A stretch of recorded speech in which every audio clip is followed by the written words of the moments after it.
ఇప్పుడు కేవలం 7,999 up to 10 kgs వరకు బరువు తగ్గి అధిక బరువు నుంచి వచ్చే ప్రధాన సమస్యలను దూరం చేసుకోండి.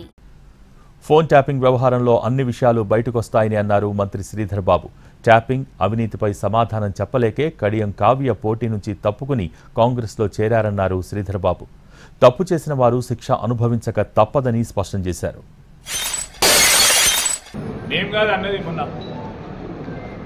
ఈ వ్యవహారాలకు సంబంధించి ఒక్కటి తర్వాత ఒక్కటి ఎన్ని తప్పిదాలు బయటకు వస్తున్నాయి అని నిన్నగాక మొన్న వారి పార్టీకి సంబంధించిన సీనియర్ నాయకుడు కూతురు ఆ పార్టీ నుంచి డిక్లేర్ అయిన వరంగల్ పార్లమెంట్ అభ్యర్థి మేము ప్రజలకు జవాబు చెప్పలేమిగా అని ఈరోజు చెప్పింది. ఈరోజు కాంగ్రెస్ వాడు చెప్తే తప్పవుతుంది.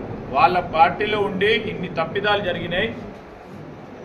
ఈ తప్పిదాల వల్ల ప్రజలకు ఈ విధమైన అసౌకర్యం కలిగింది, ఈ విధమైన ఇబ్బందులు జరుగుతూ ఉన్నప్పుడు నైతికంగా నేను ఉన్నాను అని బయటకు వచ్చారు. ఎవరు పార్లమెంట్ అభ్యర్థి ఎప్పుడు ఇవ్వాలి కాకుండా రేపు అన్నీ వస్తాయి.